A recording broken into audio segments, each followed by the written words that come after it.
In the final major scene of Return of the Jedi, Luke Skywalker surrenders himself to Darth Vader and Emperor Palpatine in one last attempt to turn his father to the light side. Now, I don't want to spoil anything for anyone who hasn't seen the movie, but that final scene takes place in the Emperor's throne room aboard the Battlestar Galactica. The Death Star in the Emperor's throne room aboard the Death Star. What up, nerds? My name is Matt, and this is my review of the Emperor's throne room diorama. This is set number 75352. It includes 807 pieces and retails for $100 here in the US. We're going to talk about that later. When you open up a box and dump everything out on the table, it is always a bonus when no sticker sheet falls out.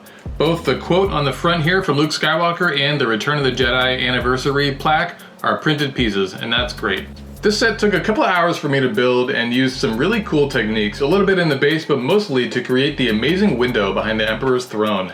That large window piece is new and looks great here, and I'm sure we'll see it used again in future sets. The little mini build of the throne itself, that chair, is actually pretty cool, and some of those pieces and the way they're used there remind me of some of what I saw used in the wood sections of the pirate ship when I built that a few months ago, and you can actually see that right over there. For sure, the most interesting part of this build was this amazing window and all the surrounding elements you see around this window on the back behind the Emperor's throne. All of the window elements you see in the back behind the Emperor's throne connect and are lined up by these two flexible round rods that I think are from the Technic side that happen behind the Emperor's throne. And I was a little bit skeptical at first, but all those things really went together and looked very, very neat and tidy and look amazing when the final result is done. The set, of course, comes with the three figures that we see in that penultimate scene of Return of the Jedi: Luke Skywalker, Darth Vader, and Emperor Palpatine. Luke gets a new hairpiece in this set, and it looks fantastic. Luke's old hairpiece looks a little bit like a shiny blonde helmet, so the texture and styling of this new hairpiece look great. It's a huge improvement. As a bonus, it hides the very similar second face on the back. We see some nice gray and silver printing on the front and back, and now that I'm looking at it, his belt buckle looks very similar to the Axe Wove's belt buckle. That's interesting. No printing on the legs, but that's no big deal because he's wearing just flat black pants in the movie. And Luke is of course using his green lightsaber in that frosted finish that we've seen in some of the more recent LEGO sets.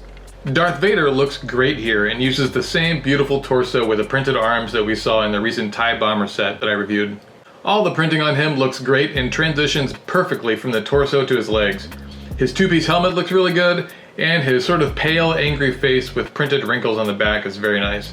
Of course, Vader carries his standard frosted red lightsaber here too. Emperor Palpatine looks great here in his black robes, with gray and silver printing on his torso and his legs. He uses the same black cape as Darth Vader, which isn't really the same thing as a robe, but when it's combined with the black plastic hood piece, it looks good enough.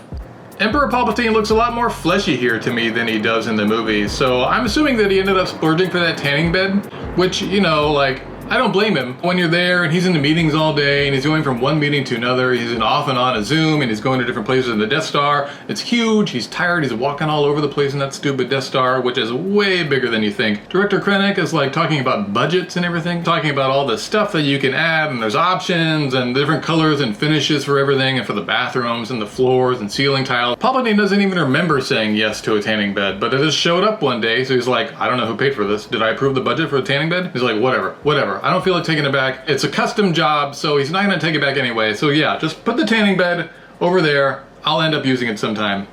And it looks like he did. Palpatine comes with two expressions. One big, angry, grimacy scowl thing where he's super pissed off and he's using his lightning hands on Luke.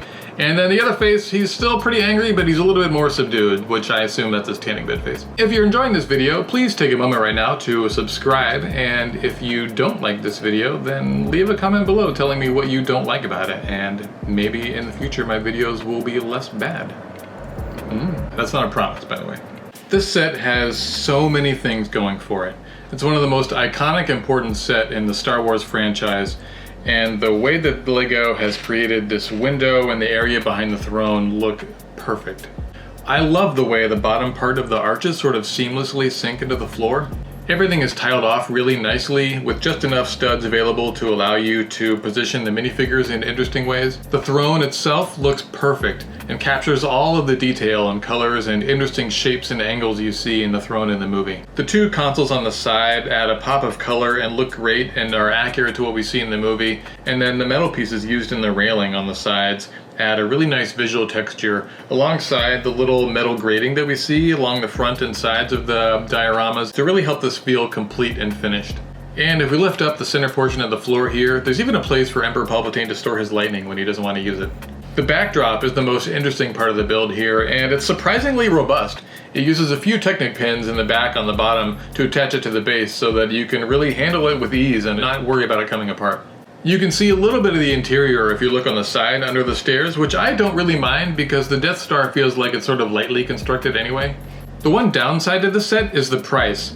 And it's not just this set. All the diorama sets feel overpriced to me, and it feels like Lego's preying on the nostalgia that adults have for Star Wars. So if you do the math, this set is 12.4 cents per piece, which is on the expensive side for Lego Star Wars, but isn't crazy. There are definitely more expensive sets. And I'm also not someone who thinks that price per piece is the most important thing to think about when looking at a set or when comparing multiple sets. But I also love the ATTE Walker that came out last year, and at $140, that set is more expensive per piece than this set.